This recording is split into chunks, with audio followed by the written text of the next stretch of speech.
And shifting our focus to another big story that we are tracking on Mirror Now today, Indian government has banned import of foreign drones in order to promote made in India products. Exceptions include importing drones for research and development and for defense purposes. Those will require clearances. However, import of drone components will be allowed and won't require any approvals. In fact, it's a very, very important move that has come from the center on this big issue. In fact, government is saying that this is basically a bid to promote Indian makers, a bid to boost Make in India scheme, and that is why this decision has been taken to ban the import of foreign drones. However, there are certain exceptions also, and that would include importing drones for research and development and for defense purposes. Import of drone components, however, will still be allowed. Now, very special guest joining us on this broadcast on this very important issue, Amber Dubey, Joint Secretary of Ministry of Civil Aviation, is with us. Mr. Dubey, thank you so much for taking the time out. First of all, from you, I want to understand the government's point of view, government's rationale. Why is there a ban on import of drones?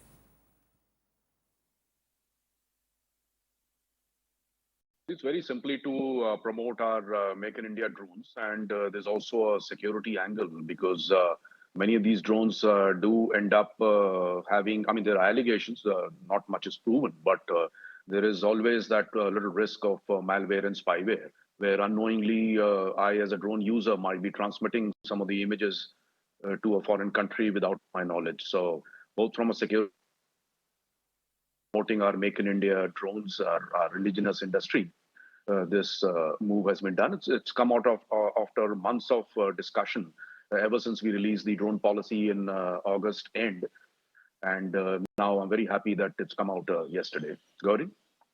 Right. Also, Mr. Dubey, now that you've made clear that this particular move is to give more impetus to Indian drone producers, do you think they have the necessary resources, the necessary research, the necessary equipment to actually match up their foreign counterparts?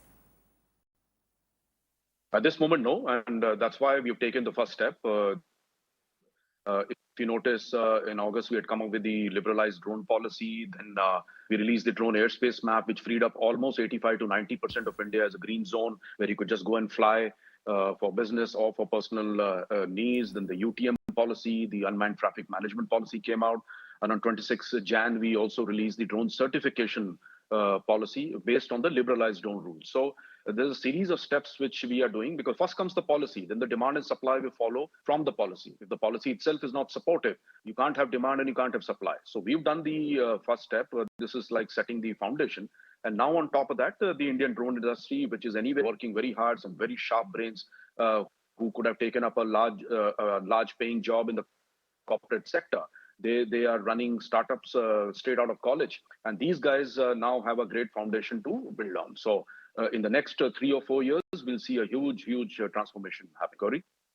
Right. In fact, Mr. Dubey, my last question was this only. Your thoughts on what really future holds for the drone industry in the country? Gauri, it's something which, I mean, I can give you any number, 30,000 crore, 40,000, 50,000 crore. But each of those numbers I could looks foolish in just 1 year's time. So this is like internet. This is like your mobile phone. Nobody in the end of the century, previous century, could have foreseen where will we be in terms of internet and 5G and cell phones in 2022.